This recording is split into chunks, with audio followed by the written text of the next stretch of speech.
Bonjour tout le monde, on se retrouve ici pour le premier résumé de la format Data Scientist. C'est principalement destiné aux personnes qui n'ont pas pu assister, qui n'ont été pas pris pour la format. Alors, pour aujourd'hui, on va faire des rappels pour Python. On va aussi voir les limites d'arrêt. Et enfin, on va voir le chargement et exploration des jeux de données, où on va voir un peu le module Panda. Alors, pour les rapides Python, on va d'abord voir les listes, les tuples, les dictionnaires, ensuite les fonctions enumerate et zip pour les boucles forts, ensuite les fonctions pour leur documentation et enfin les classes. Alors, pour les listes, comme la plupart d'entre vous l'ont vu en prépa, une liste, c'est une structure de données qui peut contenir plusieurs variables de types différents. Les éléments peuvent différer de chaînes de caractères entiers, float, etc. Et sont modifiables et indexés. L'indexation commence dans le sens direct par un zéro et dans le sens indirect par un moins un. Alors, pour récupérer une sous-liste du liste, on peut procéder par la méthode découpage. Par exemple, pour une liste L, L entre crochets i de point J, elle va nous retourner une nouvelle liste qui est constituée par les éléments de la liste L qui se trouve entre l'indice i et l'indice j-1. Par exemple, pour la liste suivante, si on prend entre 1 et 5, ça va donner les éléments 5, 3, 7 et 9. On peut aussi utiliser la notation L entre crochets, le vide de point I, qui envoie tous les éléments depuis le début jusqu'à l'élément d'indice I-1, ou bien la commande L entre crochets I de point, qui envoie tous les éléments de I depuis l'élément d'indice I jusqu'à la fin. Pour supprimer un élément d'une liste, on peut utiliser la méthode pop entre parenthèses i. I fait référence à l'indice de l'élément à supprimer. En effet, cette méthode-là permet de supprimer et aussi de récupérer l'élément supprimé pour le sauvegarder dans une nouvelle variable comme on le voit dans l'exemple suivant. Pour ajouter un élément, on utilise la méthode insert et x, où i, c'est l'indice où on veut insérer notre élément x. Et on peut aussi utiliser la méthode .append qui ajoute un élément à la fin de la liste, comme vous le voyez ci-dessous. Pour fusionner deux listes, on utilise la méthode L1, la méthode extend, qui prend la liste en argument et l'ajoute à la fin de la liste principale. Cette tâche peut aussi être faite en écrivant par exemple L1 reçoit L1 plus L2. Pour les tuples sont des structures de données qui ressemblent aux listes et qui utilisent la même indexation. La différence entre eux et les listes, c'est qu'ils ne sont pas modifiables et ils permettent aussi d'assigner des valeurs plus facilement. Par exemple, si on prend un tuple T contenant trois éléments, pour stocker ces valeurs dans trois variables x, y, z, il suffit d'écrire x, y, z est égal à t. Les tuples sont aussi utilisés pour interchanger les valeurs. C'est une fonctionnalité qui est disponible qu'en Python et qu'on ne retrouve pas, par exemple, dans le langage C. Et par exemple, pour échanger les valeurs de deux variables directement, A et B, on met A virgule B est égal à B virgule A. Pour les dictionnaires, ce sont des structures un peu plus particulières. Ils sont définis par des crochets. Comme on a vu déjà pour les listes, ils peuvent contenir plusieurs éléments, mais leur indexation se fait par des clés qu'on définit. Et ils peuvent contenir n'importe quel type de variable. Par exemple, pour stocker une nouvelle variable dans un dictionnaire D, et on veut la stocker et on veut la donner comme clé à une clé C. Ben, on utilise la syntaxe suivante. Pour accéder à un élément indexé par la clé C, on met D entre crochets C. Et enfin, pour supprimer une variable d'un dictionnaire, comme avec l'ILIS, on utilise la méthode POP, mais cette fois-ci, au lieu de mettre l'indice de l'élément, on met sa clé. Pour les fonctions enumerate et zip, sont deux fonctions qui sont utilisées pour la boucle for. D'abord, pour la fonction enumerate, elle permet d'accéder à la fois à un indice et les éléments d'une liste ou d'un tube.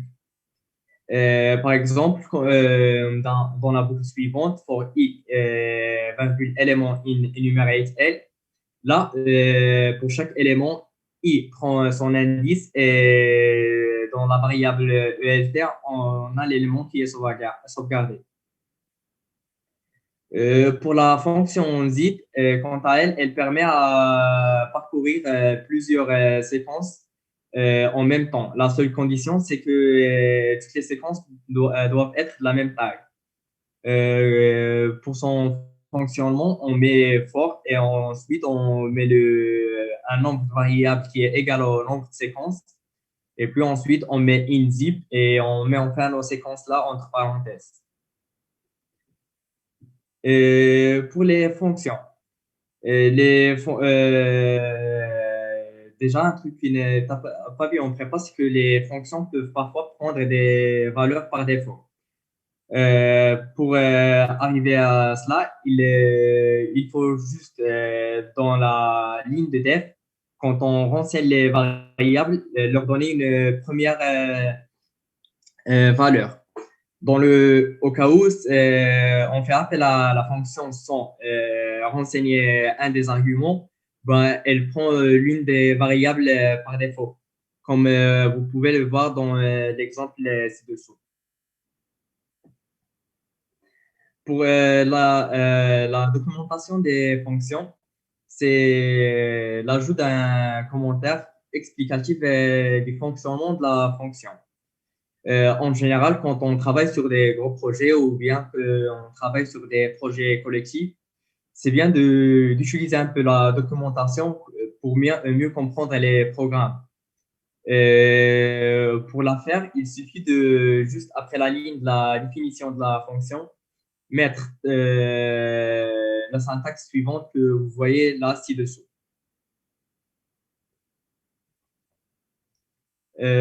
Pour les classes d'objets, en programmation orientée à objet, un module qu'on verra soit la semaine prochaine, soit la semaine d'après. On consiste à créer des classes d'objets qui sont des types d'objets avec leurs propres attributs, fonctions et outils de manipulation. Elles sont définies par trois types d'éléments qui sont le constructeur, les attributs et les méthodes. Bah, comme on voit pour l'exemple de la voiture ci-dessous, bah, le constructeur, c'est l'usine qui fabrique la voiture. Pour les attributs, ce sont les caractéristiques de cette voiture, comme on voit par exemple pour, la couleur, le modèle et la puissance. Et enfin, les méthodes sont les fonctions qui sont spéciales à cette classe, ils sont applicables aux éléments de cette classe. Les classes sont d'abord définies. Pour définir une classe, on utilise d'abord la clause classe qui permet de débuter un bloc où on va définir notre classe. La définition du constructeur se fait par la méthode init, ce qui va permettre d'initialiser les attributs. Cette méthode prend en argument d'abord celle et ensuite les attributs de l'objet qu'on veut construire. Self correspond à l'objet qui fait appel aux méthodes de la classe et permet d'accéder aux attributs de l'objet défini. Toutes les méthodes d'une classe doivent avoir comme premier argument l'argument self. On reprend l'exemple de la voiture dont la classe est définie comme suit. Bon, on a classe car. Ça, c'est pour débuter le bloc où on va définir notre classe. Ensuite, on a def init. Ça, c'est pour la définition de constructeur. On doit toujours renseigner le self là. Ensuite, on renseigne comment ça s'appelle nos attributs. Par exemple, ici, le couleur, modèle et puissance. Et là, on met self.color est égal à color. En général, là, c'est les attributs qu'on va utiliser ensuite. Ils doivent être renseignés là. C'est après le point là. Mais on peut changer le nom ici dans la fonction init comme on va avoir dans l'exemple suivant. Ensuite, pour définir des méthodes pour la classe, on retourne et on fait def comme on définit une fonction normale et on met par exemple change color. Et ça commence toujours par un self qui lui représente l'objet de notre classe. Par exemple, pour la création d'un objet de la classe car qu'on vient de définir, bon, on a l'exemple là ci-dessous, Aventador est égal. On met le nom de la classe et puis entre parenthèses, on met les attributs et on met leurs valeurs. Là, pour l'exemple de la classe des nombres complexes, comme vous l'avez remarqué, même si pour les attributs là, le A et la partie réelle, c'est pas la même chose, mais le plus important, c'est partie réelle ici et partie imaginaire ici.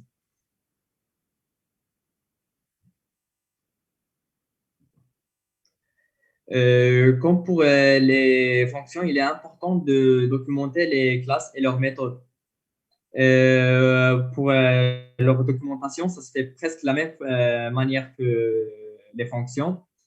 Alors, juste là, pour documenter toute la classe, on met notre commentaire juste après la clause classe. Et puis, pour documenter une fonction une méthode, pardon, de la classe, on met notre commentaire juste après la définition de la méthode. Et là, pour afficher la documentation de la classe, on utilise la fonction help. Pour afficher la documentation d'une méthode de la classe, on met help entre parenthèses, le nom de la classe, point, le nom de notre méthode. J'ai oublié de vous dire ça, mais la fonction help est aussi utilisée pour afficher la documentation des fonctions. On peut aussi l'utiliser pour afficher la documentation des fonctions prédéfinies dans Python. Maintenant, on va passer à la partie des NumPy arrays. Pour les NumPy arrays, on va voir la création des NumPy arrays, leur indexation. Et on va aussi voir quelques fonctions du module NumPy. On va voir l'indexation conditionnelle, redimensionnement d'un NumPy array, concaténation des tableaux, opération arithmétique, broadcasting et quelques méthodes statistiques. Pour la création des NumPy arrays, un array est une classe d'objets du module NumPy qui sert à représenter des matrices. Ces objets peuvent être initialisés par plusieurs constructeurs qui prennent en général un type de dimension nommé shape. Par exemple, on a ici import NumPy as NP. X est égal à np. On prend le premier exemple, x est égal à np.zeros. La méthode la zeros, elle crée un array rempli de 0. Et pour ces dimensions, ça serait 8, 4. On peut, pour la shape là, on peut la mettre comme on peut pas la mettre. Pour la méthode np1, elle permet de créer un array de dimensions qu'il prend en argument et qui est rempli d'un. Et enfin, on peut tout simplement utiliser la méthode np.array et là, on signe une liste ou bien une liste de listes. Pour l'indexation d'un NumPy array, Elle se fait sur toutes les dimensions. Comme pour les listes, l'indexation commence toujours par un zéro. Par exemple, pour accéder à un élément d'un array X qui se trouve sur la troisième ligne et la cinquième colonne, on utilise la syntaxe suivante. X entre crochets 2.4. On peut aussi utiliser la méthode du slicing comme illustré dans la figure suivante. Par exemple, comme vous voyez là ci-dessous, pour extraire la ligne 2, on utilise X entre crochets 2 points. Et là, dans l'indice colonne, on met 2 points. Pour extraire une colonne, ça serait le contraire. On met X et dans la place des lignes, on met 2 points et ensuite on met l'indice de la colonne à extraire.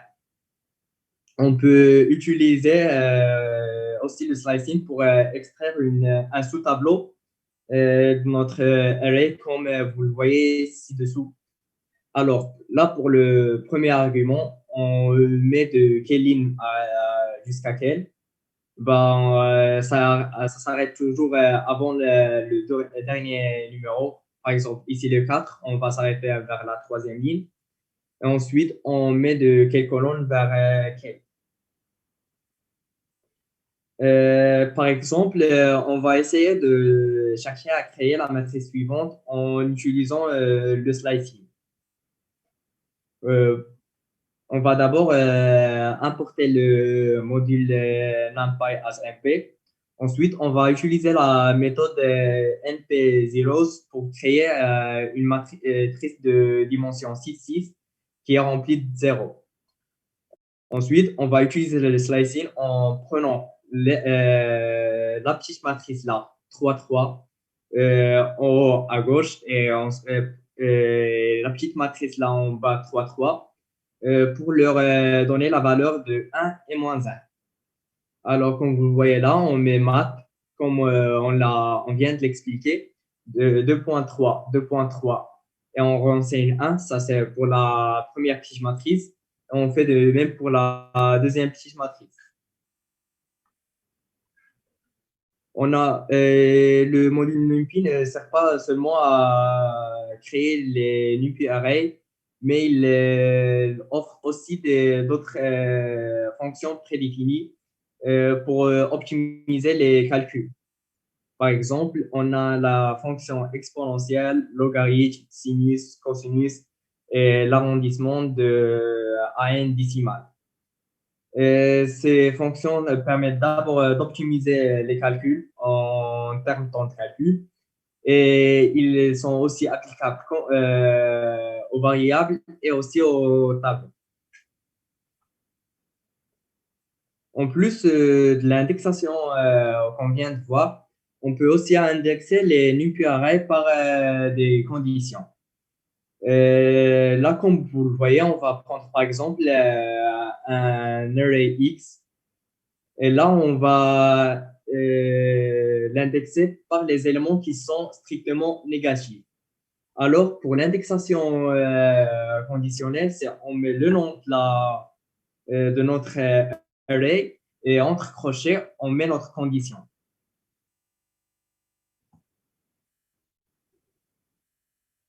Et pour la condition d'indexation, elle peut aussi être appliquée sur un autre array autre que sur lequel on travaille. On voit bien ça sur l'exemple ci-dessous. On prend deux arrays X et Y et là, on va parcourir l'array X et changer toutes les valeurs de X à moins 1 si l'élément qui se situe au même indice dans l'array Y est égal à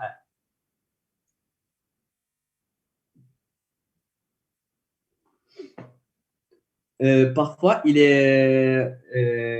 on a besoin, pour faire des calculs, de redimensionner un tableau. Cette démarche est aussi connue sous le nom de reshaping et on l'a fait à l'aide de la méthode de reshape. La condition, c'est que et le nombre d'éléments qui est dans la shape initiale de notre array et dans la shape cible, et il faut qu'il soit égal.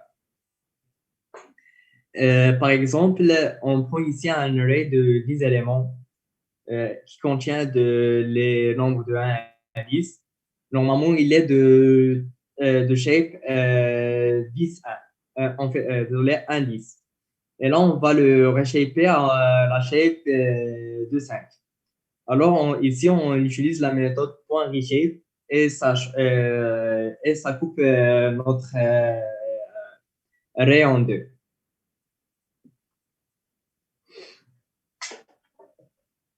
Pour la concaténation des tableaux, parfois on a recours à fusionner deux tableaux ou plusieurs en un. Pour effectuer ces tâches, on a recours à la fonction concatenate du module NumPy. Elle prend deux arguments. Le premier est sous forme d'une liste ou bien d'un tuple contenant tous les tableaux à concaténer. Et ensuite, le deuxième argument, axis, et lui, il prend sur quelle dimension on va concaténer. Et juste, il faut faire attention, les tableaux doivent être de même taille au niveau de la dimension à concaténer. Là, vous voyez un petit exemple pour mieux comprendre sur deux dimensions. Comme vous voyez, pour axis est égal à 2, la concaténation se fait au niveau des lignes. Mais pour axis est égal à 1, elle se fait au niveau des colonnes. Là, vous voyez quelques exemples.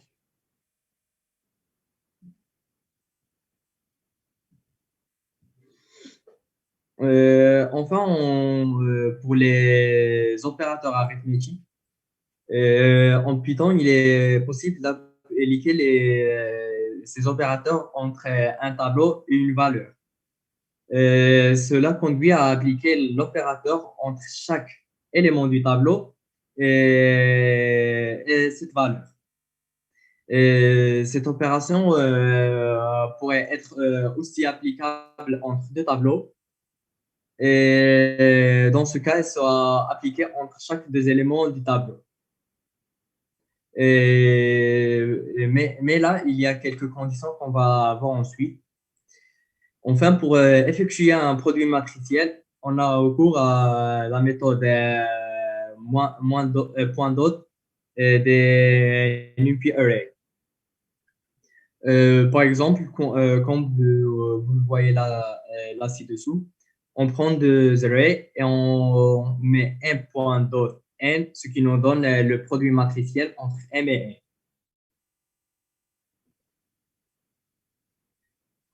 Pour le broadcasting,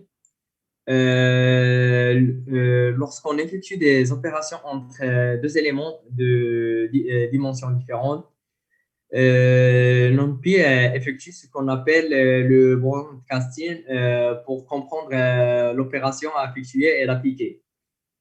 Euh, plus exactement, le broadcasting, c'est que NumPy essaie d'adapter la dimension,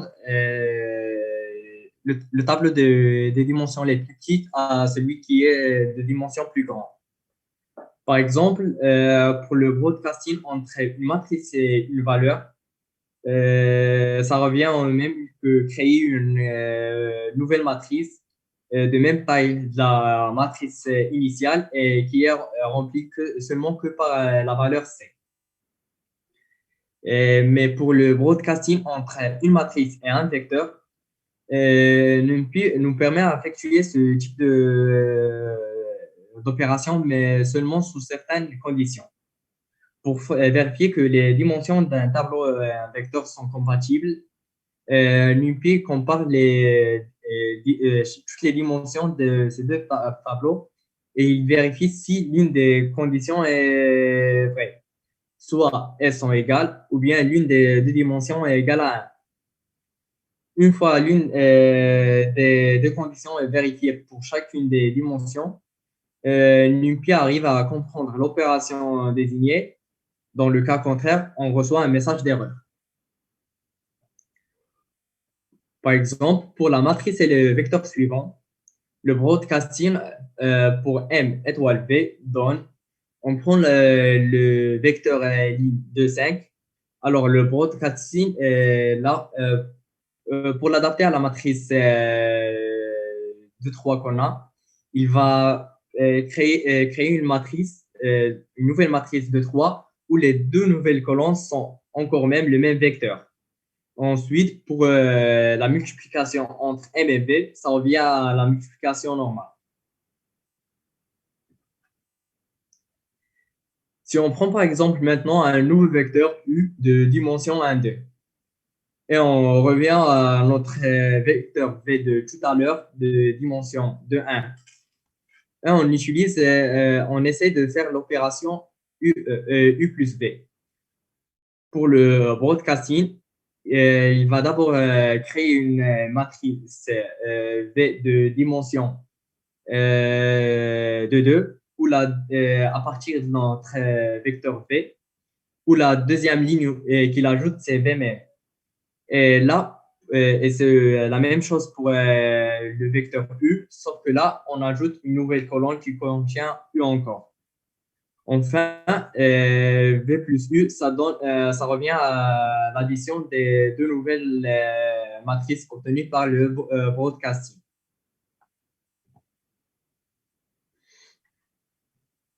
Enfin, pour les méthodes statistiques, les tableaux NumPy disposent aussi de certaines méthodes pour les calculs complexes.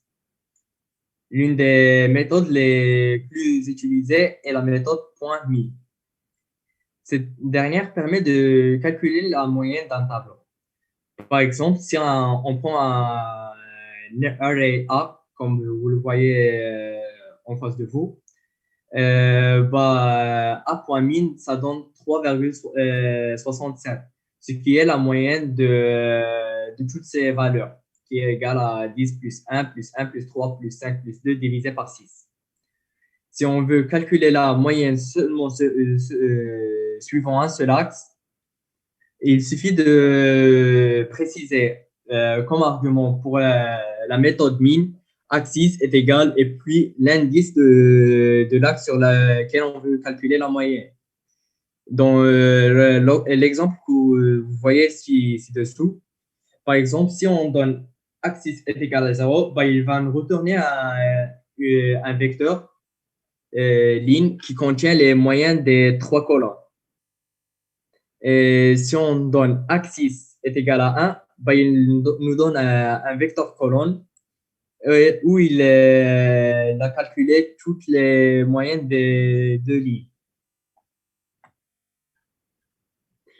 Il existe d'autres méthodes statistiques comme point somme qui permet de calculer la somme des éléments d'un tableau, point std qui permet de calculer les quartiers, point min qui permet de trouver la valeur minimale, point max pour la valeur maximale, point argmin qui envoie l'indice de la valeur minimale et enfin point argmax qui envoie l'indice de la valeur maximale.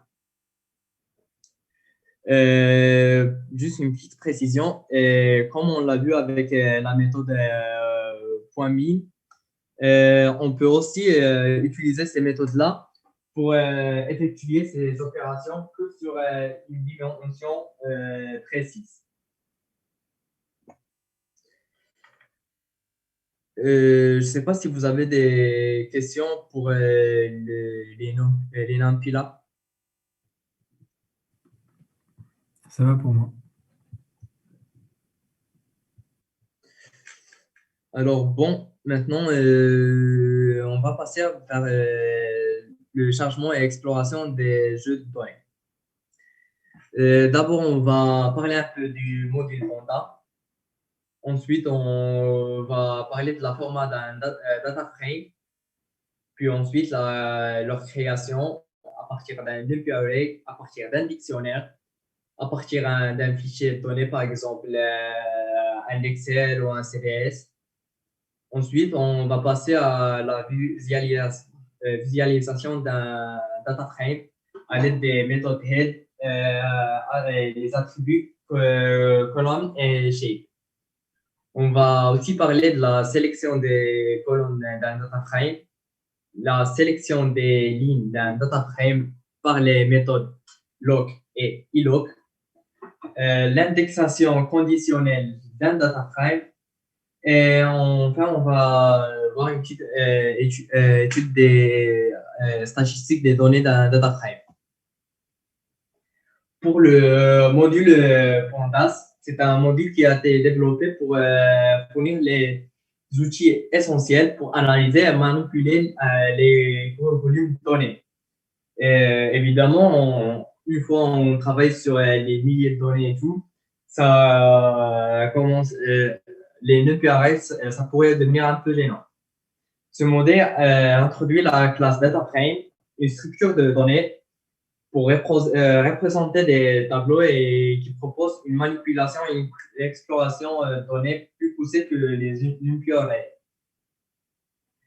Ce module permet aussi la récupération des données depuis des fichiers extérieurs et les manipuler. Pour le format d'un data frame, d'abord, c'est quoi un data frame? C'est un tableau. Pour les gens qui ont fait des prépas, c'est à peu près, il a le même style que les tableaux de SQL. Un data frame, il se retrouve sous la forme d'une matrice dont chaque ligne et chaque colonne porte un indice. En général, les colonnes sont indexées par leur nom, comme on voit dans l'exemple ci-dessous, nom, sexe, taille, âge. Et pour les data frames servent généralement à stocker les bases de données. Les différentes entrées, individus, animaux, objets, ici c'est 0, 1, 2, sont représentées par les différentes lignes et leurs caractéristiques. Leurs caractéristiques sont les différentes colonnes. La colonne contenant la numérotation des lignes est appelée index et ne se gère pas de la même façon qu'une colonne du dataset. De plus, chaque colonne contient le même type de variable. Par exemple, ici, pour la colonne nom, on va trouver que des chaînes de caractères. De même pour la colonne sexe.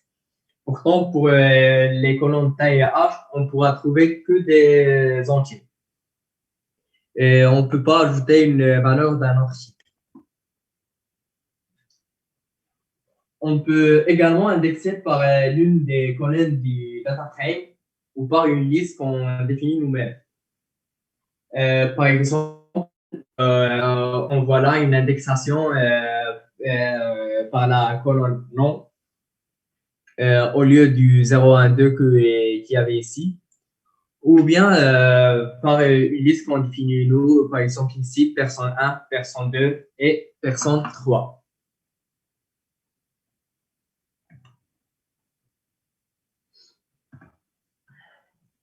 Maintenant, on va passer à la création d'un data frame à partir d'un NumPy-array.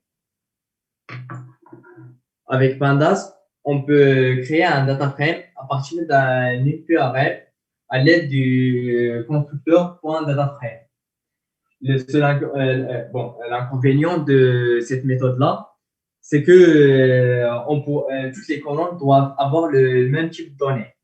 Par exemple, dans les exemples précédents, on voyait bien qu'il y avait une différence de type de données entre chaque colonne et colonne.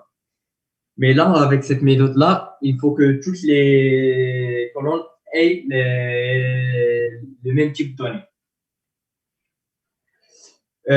Pour les NumPy-arrays, ce constructeur prend en premier argument le NumPy-array à partir duquel on peut créer notre data frame. Comme deuxième argument, une liste contenant les indices d'entrée. Et enfin, comme troisième argument, une liste contenant les noms de colonnes. Par exemple, on prend un array là, comme celui que vous voyez en face de vous. Et là, pour l'indexation des lignes, on met dans le deuxième argument, index est égal I1, I2, I3. Ça, c'est pour les lignes. Et pour les colonnes, on la met dans le troisième argument, A, B, C, D.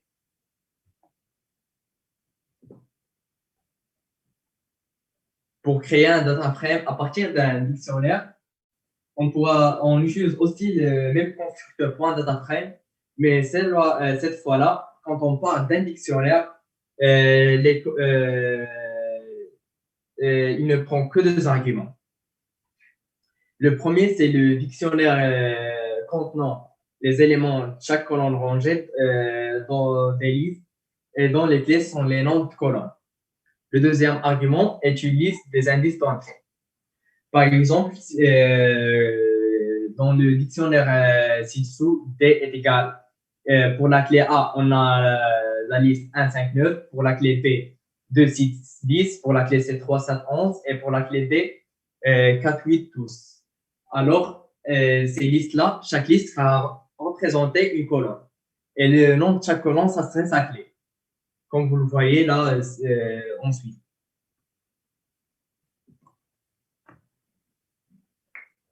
On peut aussi créer un data frame à partir d'un fichier extérieur, par exemple un fichier texte ou un fichier Excel ou un CSV. Mais le format qu'on va voir et qui est le plus souvent utilisé, c'est le CSV. Ce format, c'est un format de tableau, comme vous le voyez si à côté. Avec ce format, la première ligne contient le nom de colonne. Mais parfois, on n'a pas ces données-là. Et chaque ligne correspond à une entrée de la base de données. Et les valeurs sont séparées par un caractère spécial comme virgule ou bien un point virgule ou quoi que ce soit. Pour créer un data frame à partir de ce type de fichier, on utilise la syntaxe suivante. PD, juste pour vous préciser, PD, ça réfère à Pandas, parce qu'en général, quand on fait import Pandas, on fait import Pandas as PD. Point. La fonction, c'est lib-csv. Pour le file path ou buffer, là, on met, si le fichier ne se trouve pas dans le même endroit que notre notebook ou bien notre code, bon, ici, on met tout le chemin complet. S'il se trouve dans le même dossier, on met que son nom. Pour l'argument 7, c'est le type caractère qui sépare les variables. Par exemple, là, on a pris par exemple une virgule. Ça pourrait être un dièse ou un slash. Pour le header, c'est le numéro de la ligne qui contient les noms de colonnes. Si par exemple les noms des colonnes sont renseignés dans la première ligne du fichier, alors il faut préciser header est égal à 0. Sinon, s'ils ne sont pas renseignés, on donne header est égal à none. Enfin, index code. Là, c'est le nom ou bien le numéro de la colonne contenant les indices de la base de données. Si les entrées de la base de données sont indexées par la première colonne, on renseigne évidemment un 0. Alternativement, si les entrées sont indexées par une colonne qui porte le nom, par exemple, l'identifiant, bon, on va renseigner ce nom-là. Cette fonction retourne un objet de type DataFrame qui contient toutes les données du fichier. Maintenant, pour la visualisation d'un DataFrame, on parle des méthodes head, attributes, column et shape. Il est possible de visualiser que les premières ou les dernières lignes d'un DataFrame. On utilise pour cela les méthodes .head et .shape. Elles prennent en argument le nombre int des lignes à afficher. Pour la méthode .head, elle affiche évidemment comme son nom le réfère, les n premières lignes. Et la méthode .shape, elle affiche les n dernières lignes. Là, un truc pour préciser, quand on parle des n lignes, on ne compte pas la ligne qui contient les noms de colonnes. Ça s'empêche d'office. On a par exemple, si on met .head 10, on a la ligne qui porte les noms de colonnes et puis on a les 10 premières lignes qui la suivent.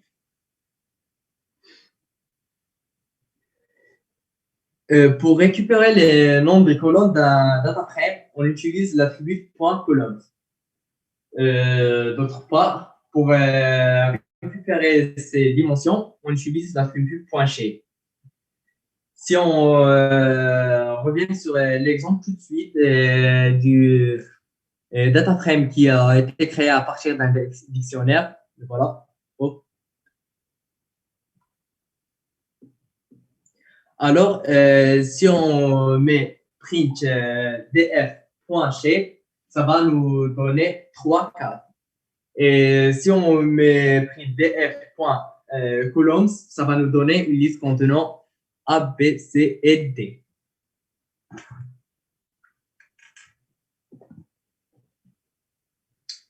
Ensuite, pour la sélection des colonnes d'un data frame, pour l'extraction de ces colonnes est presque identique à l'extraction de données d'un dictionnaire. En effet, pour extraire une colonne d'un data frame, il suffit de renseigner entre crochets le nom de la colonne. Par exemple, pour les dictionnaires, on met le nom de la clé. Ici, on va mettre le nom de la colonne. Et par exemple, si on revient à l'exemple tout à l'heure du dictionnaire, si on prend un nouveau data frame nv-df, on lui renseigne df entre crochets la liste contenant A et C, ça va nous donner les colonnes A et C.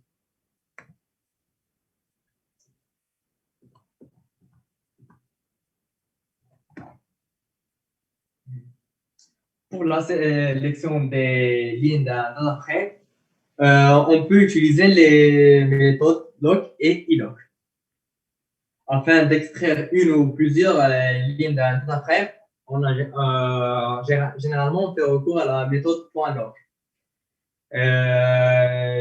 Juste, il faut que vous remarquiez que contrairement aux méthodes classiques, la méthode .lock et également pour la méthode .ilock, ils prennent leur argument entre crochets, mais pas entre des parenthèses. Pour extraire une ligne, on renseigne son indice, évidemment, entre crochets. Et si on veut extraire plusieurs lignes, comme on l'a vu avec les colonnes, on renseigne une liste qui contient tous les indices des lignes à extraire.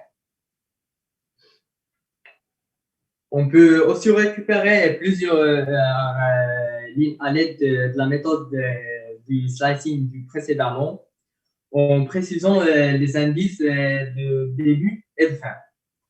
Et pour utiliser cette méthode, il faut juste s'assurer que les noms des lignes sont uniques. Et ce qui n'est pas toujours le cas. Enfin, la méthode .lock peut aussi prendre comme deuxième argument une colonne ou une liste de colonnes afin d'affiner l'extraction de données. Si par exemple, on veut extraire les lignes 1, 2, 3, mais seulement qu'on a vu dans le data frame créé à partir du dictionnaire, mais on veut par exemple seulement extraire les éléments contenus dans les colonnes B et D. Alors là, on renseigne dans le premier argument une liste qui contient les indices des lignes à extraire. Et puis comme deuxième argument, une liste contenant sur quelle colonne on veut les extraire.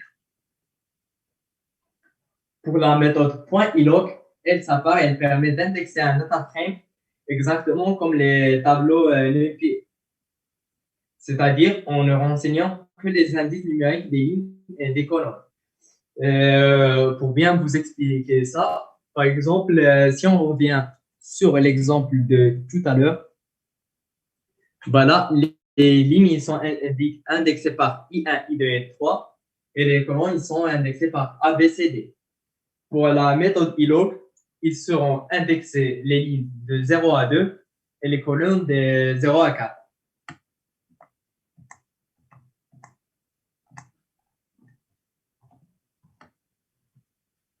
On pourra aussi utiliser l'indexation conditionnelle pour les data frames.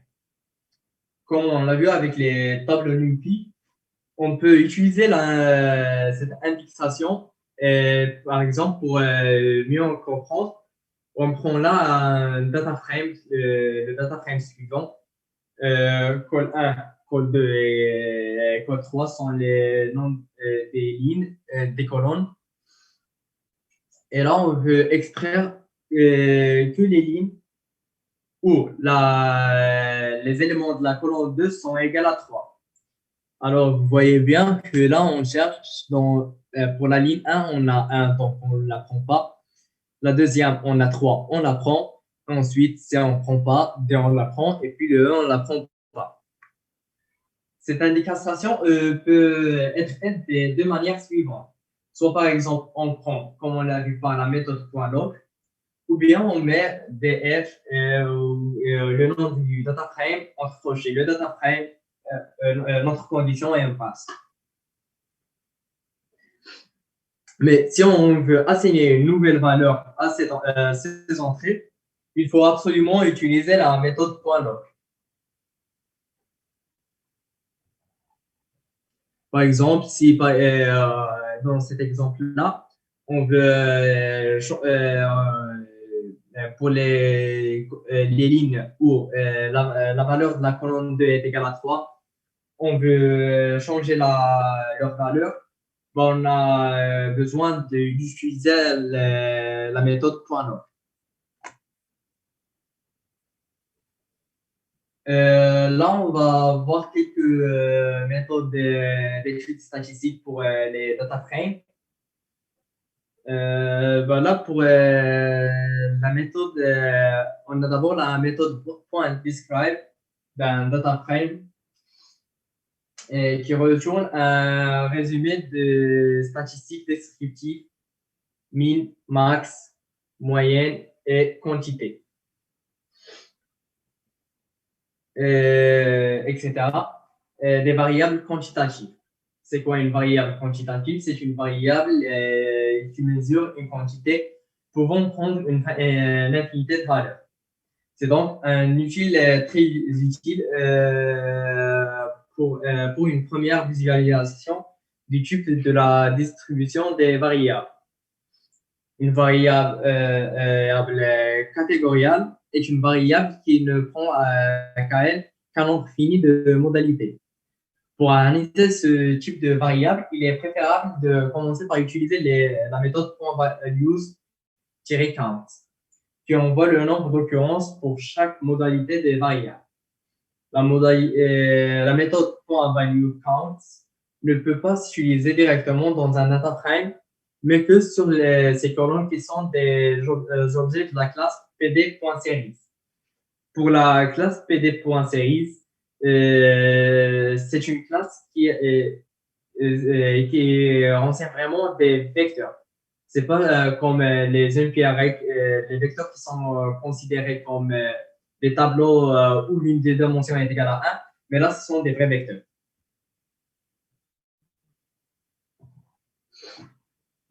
Alors, c'est tout pour cette semaine. Je ne sais pas si vous avez des questions ou des remarques à faire.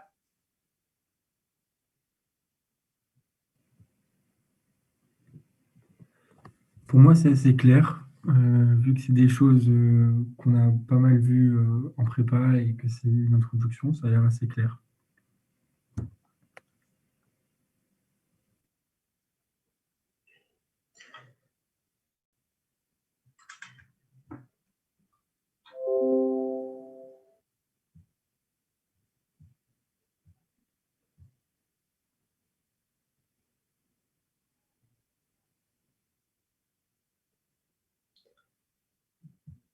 Bon, je pense qu'on va s'arrêter là pour aujourd'hui et à plus. Ok, merci beaucoup.